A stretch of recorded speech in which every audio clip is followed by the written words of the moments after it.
کہ بعض لوگ سمجھ رہے ہیں کہ شاید وہ ہم نے ابھی 25% تنخواہوں میں اضافہ کیا ہے، تھوڑی بہت ٹیئر گیس بھی چلائی ہے، وہ بھی ضروری ہوتی ہے کیونکہ ٹیئر گیس چلانا بھی ٹیسٹ کرنا چاہیے ٹیئر گیس کو، کہ بڑے عرصے کی بیکار پڑی ہوئی تھی،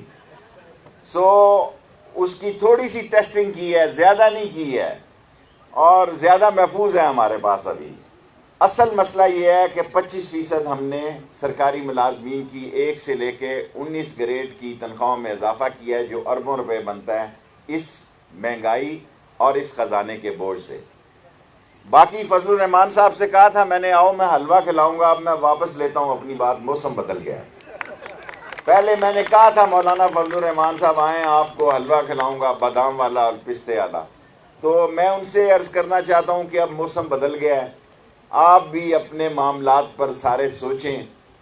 اس ملک میں انشاءاللہ عمران خان کی قیادت میں جمہوریت مضبوط اور توانا ہونے جا رہی ہے۔ 3 مارچ کو الیکشن ہو رہے ہیں، اسی اسمبلی کو گالی دیتے ہیں جس کی اسمبلی کے لیے ووٹ مانگ رہے ہیں۔ ابھی ہم ایک جنازے میں تھے اور یوسف رضا گیلانی اور راجہ اشرف صاحب بھی وہاں تھے۔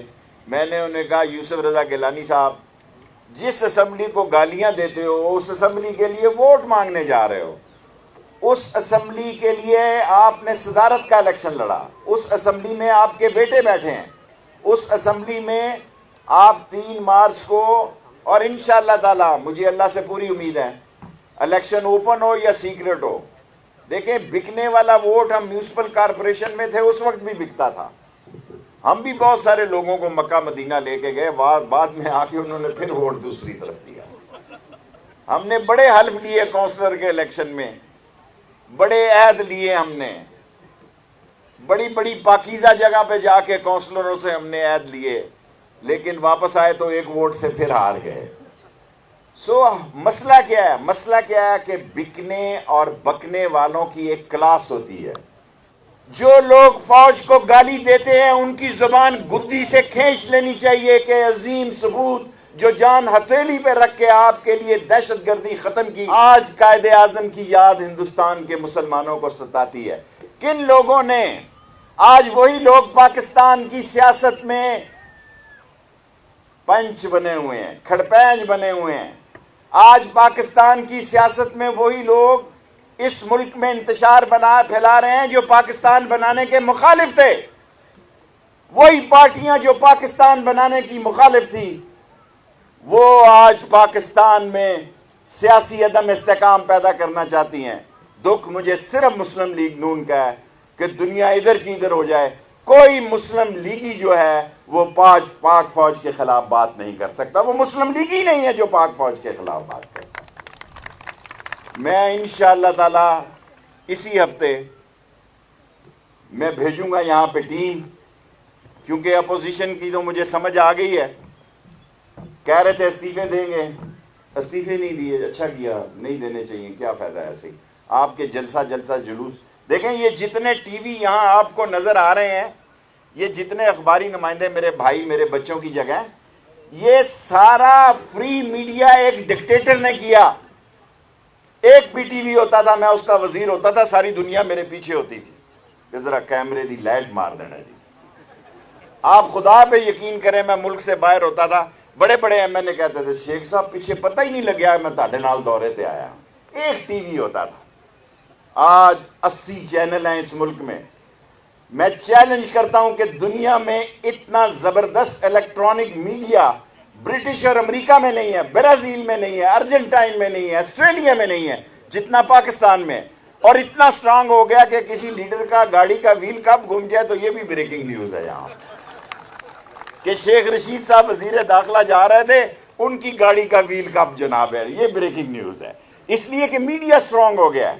میں آپ کو یقین دلاتا ہوں لاسٹلی، اس ملک میں وہ لوگ جنہوں نے اس ملک کو لوٹا دونوں ہاتھوں سے، وہ لوگ جو بھاگ گئے ملک چھوڑ کے بہانے بنا کے، تمام پی ڈی ایم اے کو یہاں سے بتانا چاہتا ہوں کہ اگر آپ قانون کے دائرے میں یہاں لانگ مارچ میں آئے تو آپ کے لیے کوئی مسئلہ نہیں ہوگا۔ آپ کے لیے کوئی رکاوٹ نہیں ہوگی. جس طرح الیکشن کمیشن کے سامنے ہم نے آپ کو کھلی چھٹی دی، حالانکہ 10 دنوں کے بعد روزے شروع ہو جائیں گے، اس پر بھی آپ سوچیں.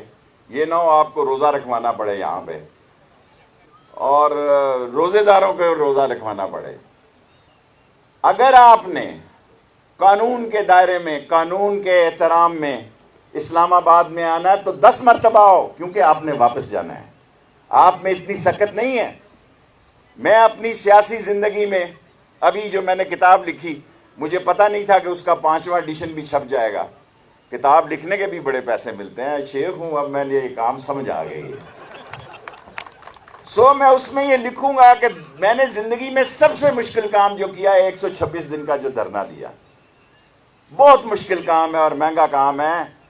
میں پی ڈی ایم کے لوگوں سے کہتا ہوں، میری بات آصف زرداری کو سمجھ آ گئی ہوئی ہے، بلاول بھی سمجھتا ہے، دل سے میری بات کو سمجھتا ہے.